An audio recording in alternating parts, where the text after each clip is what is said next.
before you watch this, let me warn you. You need more than just curiosity. You need patience. You need intelligence. Because this is not a video to consume. This is a video to experience. So watch till the end. Then decide what you think. From the moment you are born, your life begins to run. You are busy every single day. Running, working, studying, chasing, without ever stopping. And even if your body is resting, your mind is running. Every second, it's thinking about something or someone. This running never ends until you die. And in this endless moment, you live in what can only be called a delusion. You think everything you see is real. You think what you are doing is the purpose of life. But deep inside, there comes a moment. A moment when something strikes you. A question, a whisper from within. What are you doing? Why are you here? What is the purpose of life? What is life itself? And then you stop, but only for a while. Because the next moment, you get busy again. Back to work, back to routine. And those questions, those eternal questions, are buried again. Until another day, when they return, again you think about them. Again you fail to answer. And then you stop listening. Why do this keep happening? The reason is simple. Lack of patience. We live in a world of instant answers, instant results, instant solutions. And when a question comes that has no instant answer, you give up. Instead of sitting with the question, instead of living with it, you look outside. You listen to someone else. Someone explains, you don't understand. You leave. Sometimes you think you understood, but you tell yourself, what can I even do about it? And again, you return to the busyness of life. Another reason is fear. You fear what people might think of you. If you ask, what is life? What is death? People might call you a fool. You fear the uselessness of question itself. So you hide your deepest questions behind a mask of busyness. Another reason, confusion. There are too many voices, too many philosophies, too many opinions. Each one sounds convincing. Each one sounds incomplete. And your mind collapses under the weight of it all. So instead of continuing the journey, you compromise. You settle for the ordinary.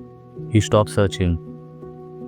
But if you dare to stop, if you dare to hold the question in your hand and not let it go, something changes. Ask yourself slowly, what am I doing? What is the purpose of my birth? Where am I heading? What is real? What is life and death? Then, the way you see the world begins to transform. You may not find every answer, but in searching, you find something far greater. You find wisdom. So, let us begin.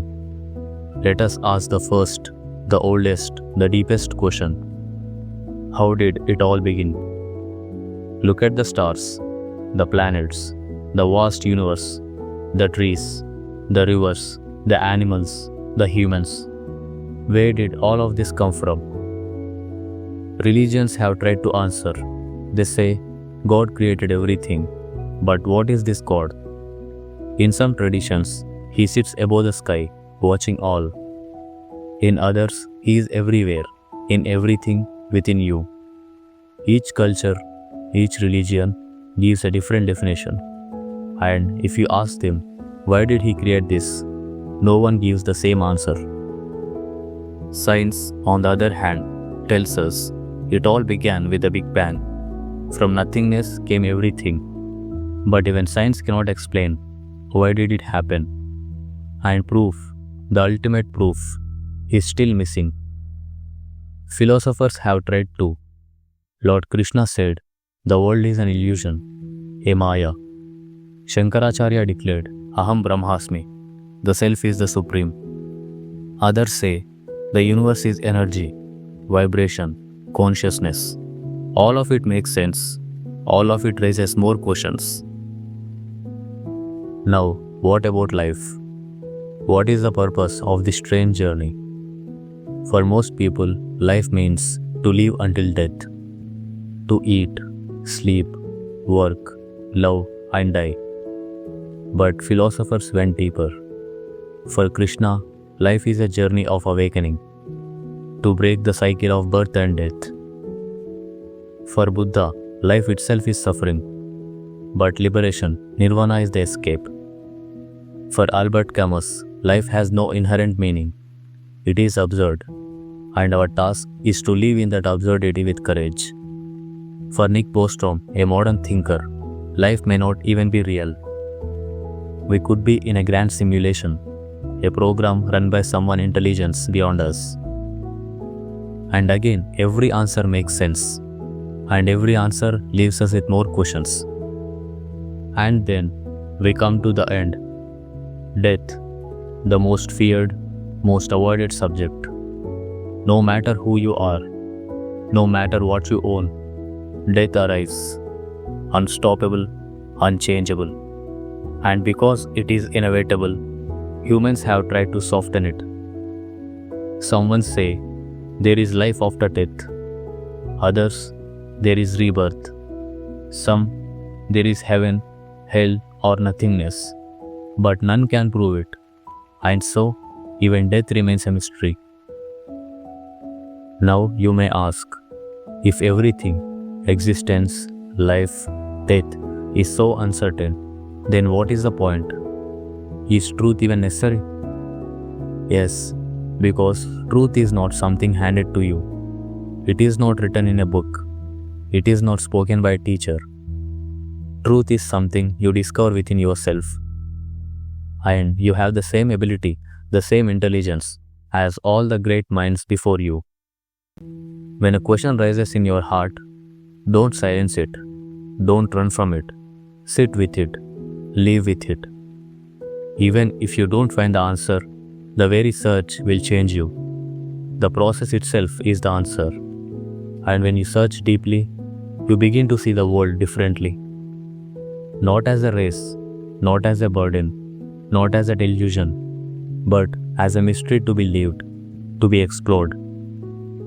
Existence, life, death, all of it remains a mystery. But mysteries are not meant to be solved. They are meant to be explored.